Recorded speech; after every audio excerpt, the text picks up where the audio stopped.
Hello, welcome to the IndyCar Outlap with Jake and Jack.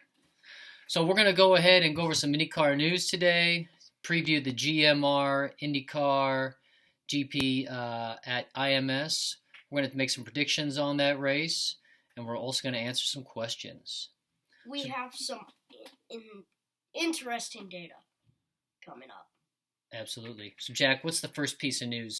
Well, Roman Grosjean, he'll get to test for Mercedes in the 2019 Merc. Is it a test though? Well, is he going to drive a Merc if he tests well? Is he going to take Lewis Hamilton's spot? No, it's just a nice goodbye to the sport. I think so. And F1 itself. He'll get to drive it around Circuit Paul Ricard, which is a track in France where he is from. Yep. And it's just a nice farewell to the shocking crash that he had in Bahrain. Yeah, he had a tough exit. So yeah. He'll get to drive it at his French Grand Prix, which would be really cool. In happy conditions. Yep. So the next piece of news, Hilary Swank will play Janet Guthrie in the feature-length show based on the book called Speed Girl.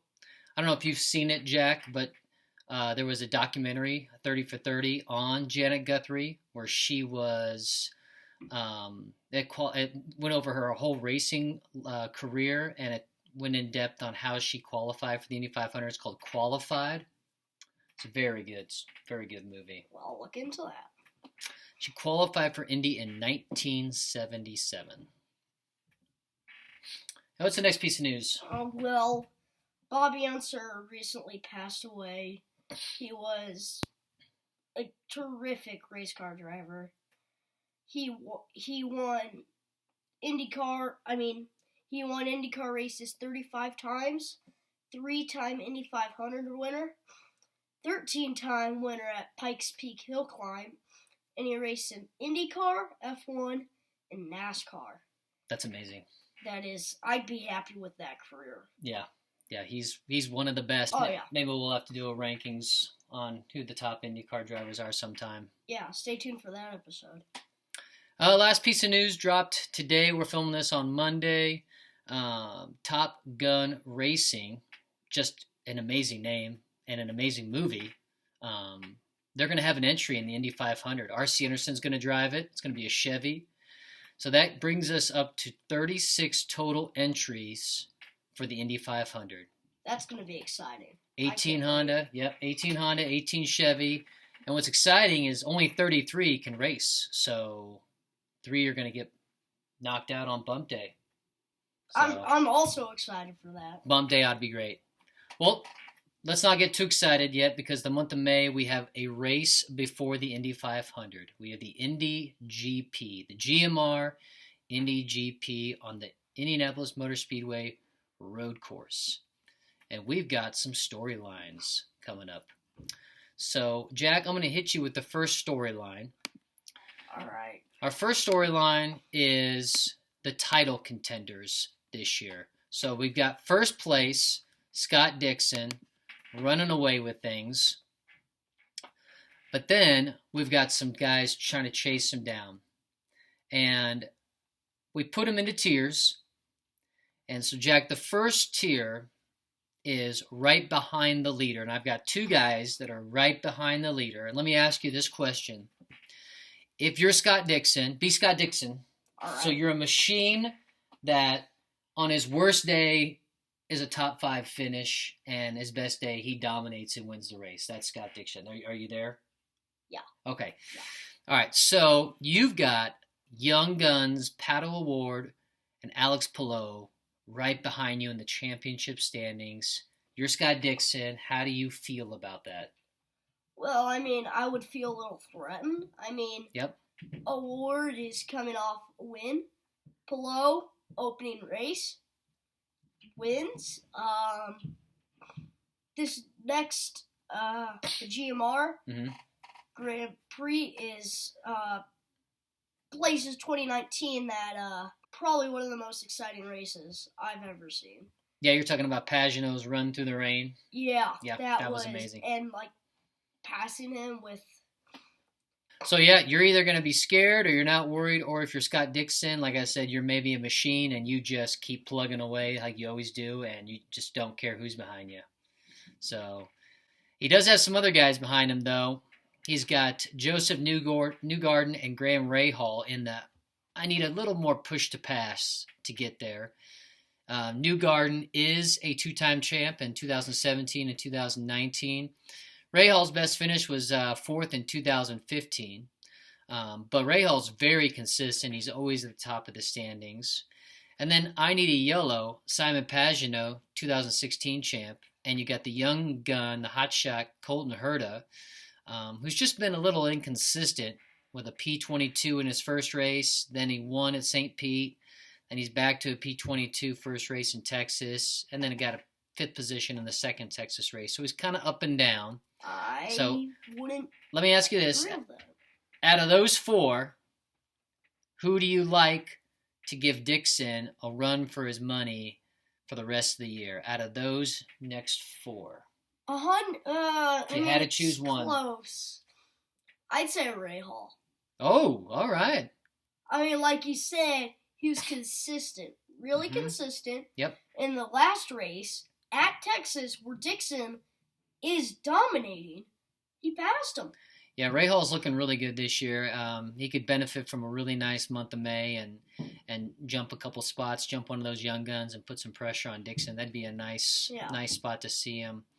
Then we got three guys that we labeled as need an alternate strategy. We got Will Power, champion in 2014. Scott Mclaughlin, who is three-time supercar champ, basically the Scott Dixon of supercars, the Lewis Hamilton of supercars, just dominated that category for 3 years in a row. So he knows what it takes to be up there. And even though he's a rookie, he's racing really well. He's the best of the three rookies by Absolutely. And then you got Jack Harvey, who has had some success in the past. 2012, he was the F3 champ, and he beat one Carlos Sainz Jr. that year, who finished sixth in F3. And let's remind you, Carlos Sainz Jr. is racing for Ferrari in Formula One. So he's pretty good.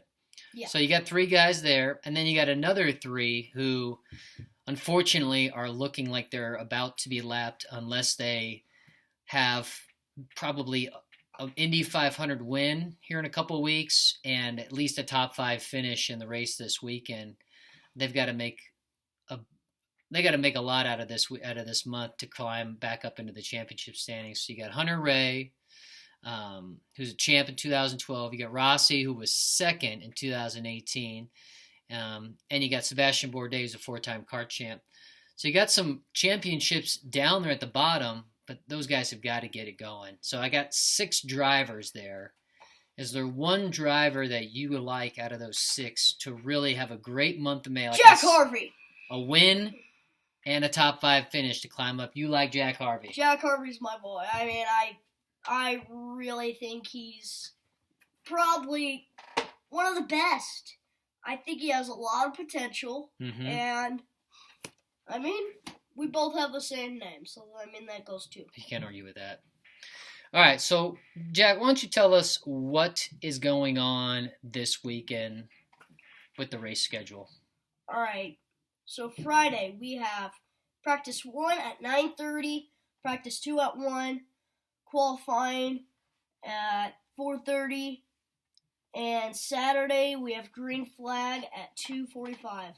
And we've been watching those practices and qualifying on Peacock, so if you haven't subscribed to that, check that out. It's been pretty good coverage. But yeah, the green flag is Saturday at 2:45. We have past winners. We had this race 3 times last year. We had Dixon win, Newgarden, and Power all win at the IMS road course. So look for those 3 guys. Pagenaud, like we talked about earlier, won in 2019 in the rain. Power in 2018 and 2017. Pagenaud again in 2016. So you have those names in front of you as past winners. Now you got to make a prediction. So let's start with pole, Jack. Who do you have on pole for this week? Gee, I have to say Dixon. Jack is going Scott Dixon. I'm going to go Joseph Newgarden. He's been racing really well. He looked seriously fast at St. Pete. He was up towards the top of the top of the practice, and also qualified really well. And he was all over Herta the whole race. So I look for him to come through on pole. For podium, I'm going to go Palou third, Newgarden second, and I think Pagenaud is going to win this weekend. Who's your podium? Number 1, Pato O'Ward. He's your race winner? Yeah. Okay. Yeah, 100%. I think he's coming off a big win. It's his first win in IndyCar, and I think he'll keep it going. Second, I have Dixon. Not really much there. Just keep plugging away. Yeah. Keep dominating. But Pato O'Ward beat him out this week. And then, this is tough. I'd say Newgarden third. Okay. He'll do well. I mean, he'll make up a few places on the start. There's a restart. Get a few there. I think he'll make it on the podium. So sticking with that, making up a few places, and that is Takuma Sato. And he's my first DNF. He had a kind of a tight pass against James Hinchcliffe in St. Pete. Kind of squeezed it in there and knocked Hinchcliffe off the road. I think he's going to try something early on to try and make up a couple spots, and he's going to get in trouble, and he's going to break something and be the first DNF. Who's your first DNF for this race? Jimmy Johnson. Jimmy Johnson. Not Jimmy Johnson. I mean, like... Here's the good thing. If Jimmy crashes out early, yeah, he's going to have 25 more commercials coming up. So you're not going to... Exactly. You're not going to miss Jimmy Johnson. I like to keep it fresh. Carvana, we're looking for a sponsor. So please. So those are our predictions. Leave your predictions down in the comments, and we'd like to see them. And we have some bonus questions. This is our first video, so we haven't had any questions yet. But if you have questions, go ahead and email us at the IndyCarOutlap@gmail.com or put them down in the comments. Let us know what you'd like us to talk about on the next show. So, Jack, first question. The biggest winner in the month of May. So we got 2 races. One race is double points, Indy 500. Who's going to be the biggest winner of this month? I think Colton Herta. Yep. Yeah, I mean, I think he'll do great. I mean, I'm a big fan. Had the best rookie season. Yep. And, I think he'll do well. I got to go with the hometown guy, Connor Daly. Also a big fan, one of my favorite drivers. I think the Ed Carpenter car runs really well at the Indy 500. Ed always qualifies well. Connor runs well there. When we went a couple years ago, he was running in the top 10 the whole time. I think he's going to have a top 10 at the GMR Indy Grand Prix, and I think he's going to be just eke out a top 5 at the Indy 500 for probably his best finish there. So I'll go Connor Daly. On the opposite end of that spectrum, who's going to be the biggest loser in the month of May? Who's going to have a tough month of May? I have to say Mclaughlin. I think he'll struggle with the Indy 500. Yep. I mean, like, supercars, I know they go on, like, race courses. They're road not courses. ovals. Yep. I mean, I think he'll do okay in the GMR Grand Prix, but in the Indy 500, I think he'll struggle. Yeah. Right now, he's towards the, he's up there in the points, so he might fall if he struggles at Indy. I think it's tough because I like a lot of the drivers, so it's hard to pick someone to be the biggest loser. I think Renus has had some trouble on ovals, and again, I think he could have a tough Indy 500 if he gets kind of caught out.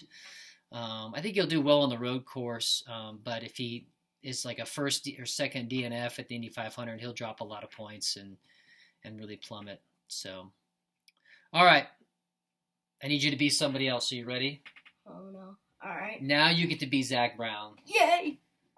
You get to be Zach Brown, team principal of Aero McLaren SP and McLaren Formula One. Like, you get to walk into the factory and see Senna's car as you go to your office.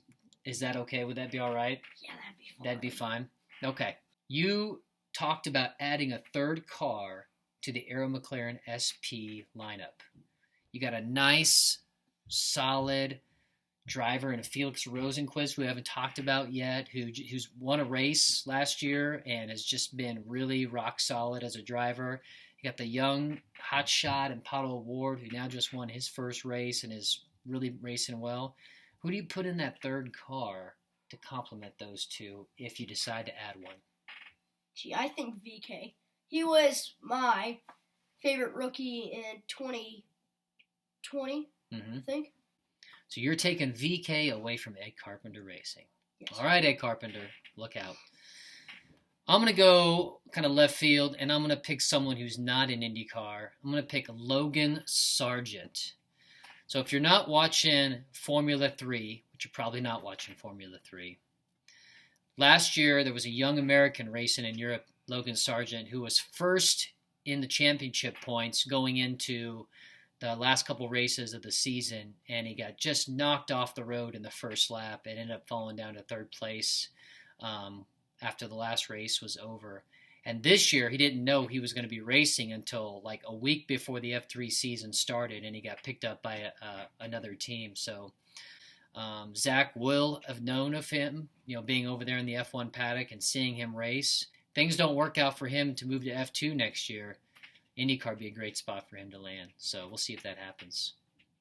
Okay, so far this year, if you look at the big three teams in IndyCar, Penske, of course, dominating team. Chip Ganassi with Scott Dixon, and now Pallou's racing really well, dominant team.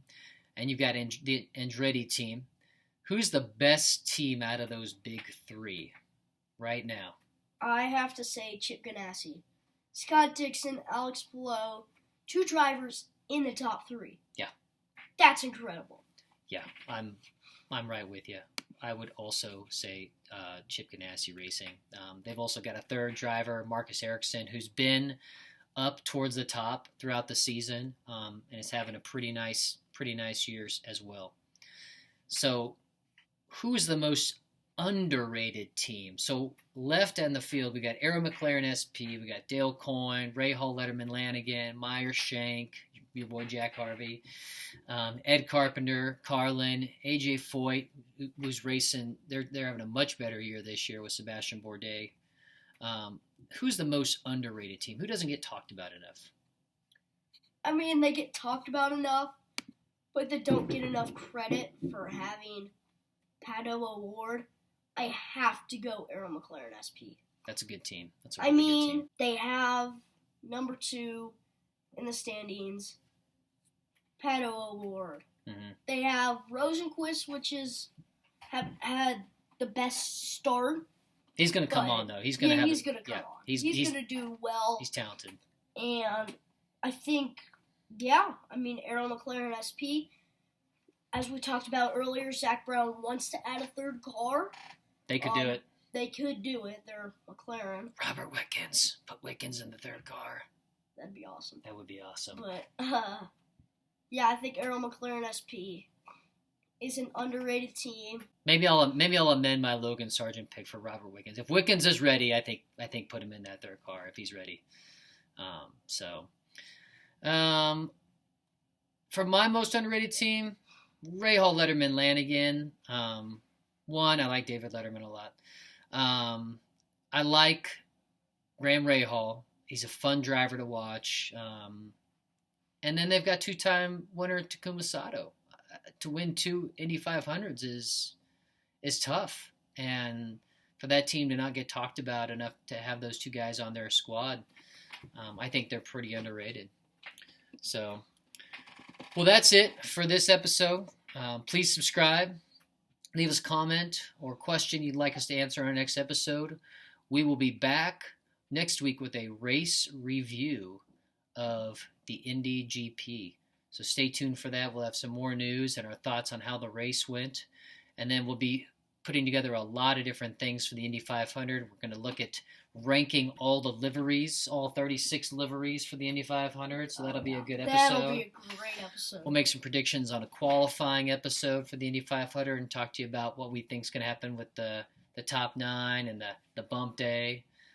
So, yeah, if you got anything you want to talk to us about, email us at indycaroutlap@gmail.com. Yeah. And that'll be it. You want to say bye? Bye. Bye.